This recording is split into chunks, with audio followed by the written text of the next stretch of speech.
Acts 10:9-23. About noon the following day, as they were on their journey and approaching the city, Peter went up on the roof to pray. He became hungry and wanted something to eat, and while the meal was being prepared, he fell into a trance. He saw heaven open and something like a large sheet being let down to earth by its four corners. It contained all kinds of four-footed animals, as well as reptiles and birds. Then a voice told him, "Get up, Peter, kill and eat." "Surely not, Lord," Peter replied. "I've never eaten anything impure or unclean." The voice spoke to him a second time, "Do not call anything impure that God has made clean." This happened 3 times, and immediately the sheet was taken back to heaven. Just a quick note here, the irony of 3 times should not be lost on us. Going back to Peter denying Jesus 3 times, Jesus asking Peter if he loves him 3 times, and here again, God works in triplicate to get Peter's attention. Verse 17, while Peter was wondering about the meaning of the vision, the men sent by Cornelius found out where Simon's house was and stopped at the gate. They called out, asking if Simon, who was known as Peter, was staying there. While Peter was still thinking about the vision,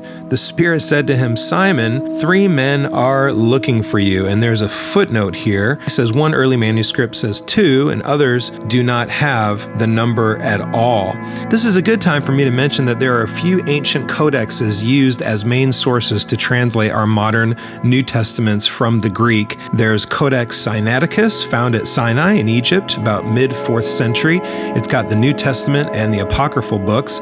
We've got Codex Alexandrinus, found in Alexandria, Egypt, early 5th century. But one of the big ones, and noted here, is Codex Vaticanus, or Code B, from about 300 AD. It's one of the earliest and most reliable and has nearly the whole Bible intact. It's from this codex that we get the variant reading for this footnote in verse 19, saying it might be 2 people rather than 3, which just means that the soldier that was with the 2 messengers might have acted more as a guard on the trip and not really counted with the delegation from Cornelius. Even if it feels like such a small detail, I find it encouraging that a ton of work goes into biblical translation and interpretation for our benefit. So let's continue reading. Verse 20, so get up and go downstairs. Do not hesitate to go with them, for I have sent them.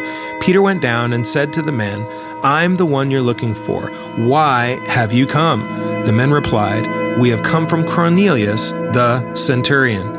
He is a righteous and God-fearing man who's respected by all the Jewish people.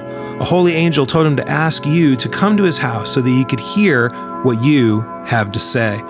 Then Peter invited the men into the house to be his guests. The next day, Peter started out with them, and some of the believers from Joppa went along.